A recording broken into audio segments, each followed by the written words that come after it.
Today I'm going to give you 10 players who are trending up and 2 players who are trending down in fantasy football ahead of week 15. These will help you make proper roster and lineup decisions as we begin the fantasy football playoffs and on the road to a championship. Let's start with our guys who are trending up. Ezekiel Elliott was a full-blown bell cow in the first game without Rhamondre Stevenson. He played 91% of the snaps, led the team with 8 targets and a 30.8% target share, and he was the only Patriots running back to touch the football. With Stevenson expected to miss more time with his ankle injury, Zeke is in line for more high-touch outings. The Chiefs present a difficult matchup in Week 15, but after that, it's the Buccaneers and the Bills, both of which have struggled against opposing running backs this season. So if Stevenson remains out, Ezekiel Elliott is going to be a high-volume RB2 for the duration of the fantasy football playoffs. The Ravens needed rookie wide receiver Zay Flowers to step up in the absence of star tight end Mark Andrews. And so far, he's done just that. In the 2 games without Mark Andrews, Zay Flowers has caught 11 of 18 targets, and he's scored 3 touchdowns. He has led the Ravens in targets in both games, and he's also run 100% of the routes in each. Now Flowers gets a matchup with the Jaguars, who have been torched by Jake Browning and Joe Flacco over the last 2 weeks. And then after a difficult matchup with the 49ers in Week 16, it will be a potential shootout environment with the Dolphins during Fantasy Football Championship Week. Zay Flowers will continue to be heavily involved, and he's approaching must-start territory. And if you believe Zay Flowers beats up on an exploitable Jaguars secondary in Week 15, then you can play this pick'em on Underdog Fantasy. Lock in your pick now or draft a whole starting lineup for Week 15 and use promo code YARDSPER to get a $100 deposit match and a free mystery pick'em.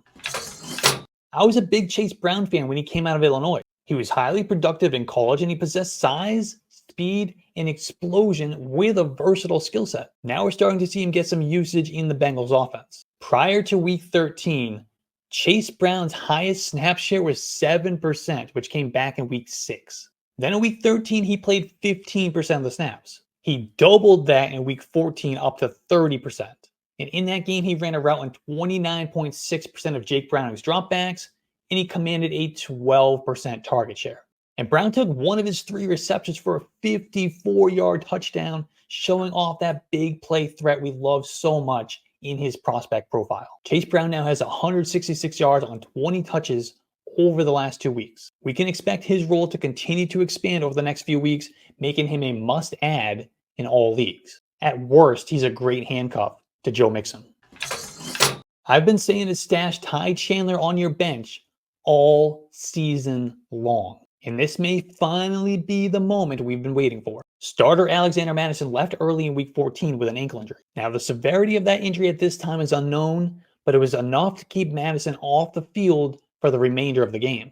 If he's forced to miss time, it's going to be Ty Chandler asked to handle the majority of the backfield work for the Vikings. And after Mattison left the game in Week 14, Chandler took all but 3 snaps. Now, the production wasn't really there, but he had 12 rush attempts and he caught all 3 of his targets. Ty Chandler is an all-purpose running back with 4.38 speed. He's got enough size at 205 pounds to break some tackles, and he's got the receiving chops to really create a ceiling for himself in fantasy football. It's going to be fun to see what he can do as the lead guy. It's probably safe to project him for about 15 to 20 touches if Alexander Mattison sits. And keep in mind, the Vikings play on Saturday in Week 15, so that's 1 fewer day for Alexander Mattison to heal up. So if Ty Chandler is available in your league, go pick him up. He can give you weekly RB2 production as long as he's a starter. If you roster DeAndre Swift, you must be thinking I put him in the wrong category during this video because he's actually trending down. However, he's coming off back-to-back brutal matchups with the 49ers and the Cowboys. Not only are those 2 of the tougher defenses to run against in the NFL, but both were blowout losses that kept the Eagles a negative game script for the majority of the game. Looking ahead, though, the Eagles' schedule opens up just in time for the fantasy football playoffs. And they kick it off with the Seahawks in Week 15. Seattle has allowed the 5th most fantasy points to the running back position this season. And it's the Giants in Week 16 and the Cardinals in Week 17.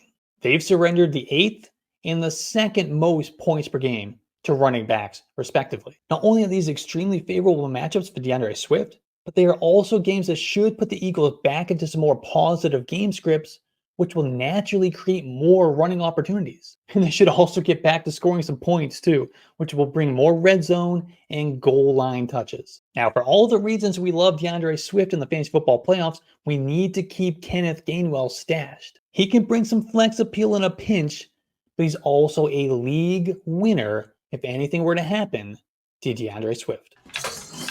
I cannot remember a year that had so many quarterback injuries. The position has been a wasteland. That means there are more fantasy teams than ever in the playoffs that are streaming the quarterback position. And the latest to emerge as a quality streaming option is the Bengals' Jake Browning. Browning has finished as a QB1 in fantasy football in back-to-back weeks with performances of 26.7 and 24.7 fantasy points. He has thrown for 629 yards and 3 touchdowns over those 2 games, while rushing for 2 more.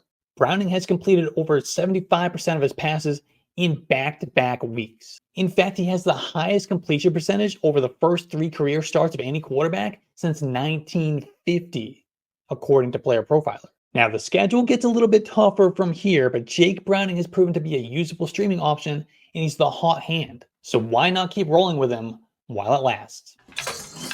Cooper Kupp is back. After 5 straight games under 10 fantasy points, Cooper Kupp has scored 41.4 over the last 2 weeks. And he's done that against quality defenses in the Browns and the Ravens. In week 14, Kupp went over 100 yards for the first time since week 6. And he scored his 3rd touchdown of the season. He's gotten right just in time for the fantasy football playoffs and in time for a 3-game stretch of matchups against the Commanders, the Saints, and the Giants. Now, the Saints have been respectable against opposing wide receivers, but the Commanders and the Giants, they've allowed the 2nd and 3rd most fantasy points per game to the position. We can trust Cooper Kupp moving forward, and he's a must start through the fantasy football playoffs. Cooper Kupp is back. The Chiefs may have a wide receiver problem, but rookie Rashee Rice is not part of that. The team has ramped up his role considerably over the last few weeks. He's had a target share over 25% each of the last 3 games. That's given him 29 targets, and his route participation rate has continued to rise up to a season-high 82.2% in week 14. And that has resulted in fantasy football finishes of wide receiver 3, wide receiver 22, and wide receiver 10 over the last 3 weeks. And in the fantasy football playoffs, Rashee Rice gets matchups against the Patriots, the Raiders, and the Bengals. I have never been so happy to see Zach Wilson. As weird as it is to say, Zach Wilson is the best quarterback option the Jets have available on the roster right now until Aaron Rodgers returns in 2024. The offense showed some semblance of competence in week 14 with Zach Wilson back under center. And that helped propel Breece Hall to 26.6 fantasy points and an RB2 overall finish. Now, I'm not naive enough to think that this is the Zach Wilson we're going to get every week, but it's surely a hell of a lot better than the Tim Boyle experience. But what is most encouraging for Hall, though, is the uptick in his usage in the passing game. He's now had a target share over 20% in 4 straight games. That is elite usage. While he continues to struggle to get much going on the ground, Breece Hall can be safely used as an RB2 in fantasy football as long as he continues to get heavy work as a receiver. The Texans wide receiver core is disintegrating before our eyes. 2 weeks ago, we lost Tank Dell for the season with a broken leg. Then Nico Collins suffered a calf injury in week 14. And he is expected to miss at least 1 game, which means Noah Brown becomes the wide receiver 1 in Houston.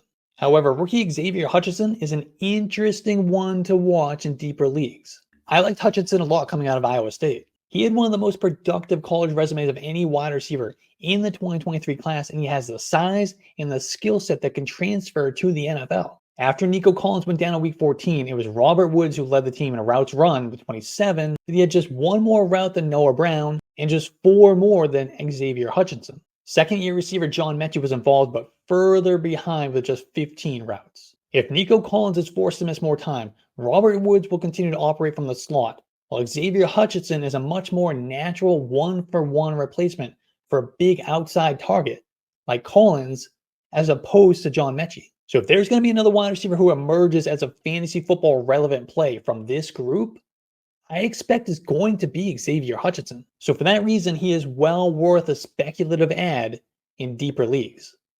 Before we get to the players who are trending down in week 15, if you're enjoying this video and you find it at all valuable, please hit that like button and subscribe to the channel. I'll be making content like this all the way through the fantasy playoffs. And let me know your toughest start-sit decision for week 15 in the comments, and I'll let you know what I would do. Khalil Herbert is dead.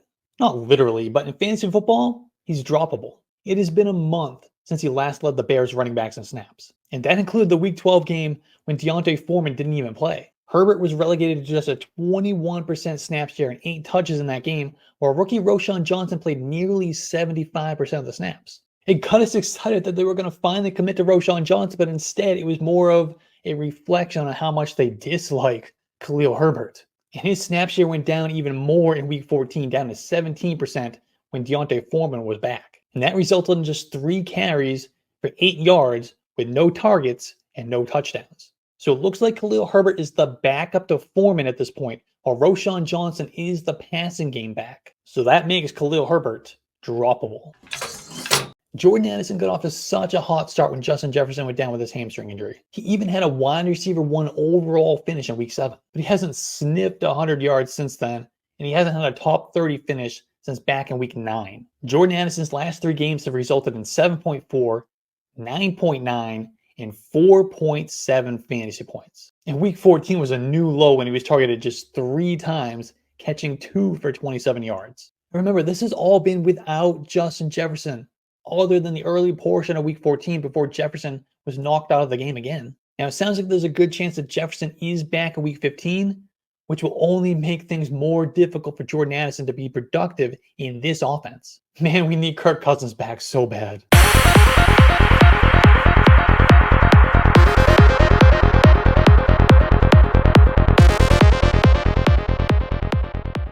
Hey, if you liked that video, hit that like button, hit that subscribe button, leave a comment on what you want me to talk about next. You can find all my stuff, my rankings, articles, podcasts, more videos like this on yardsperfantasy.com. Just download the Yards Per Fantasy app, and we thank you for your support.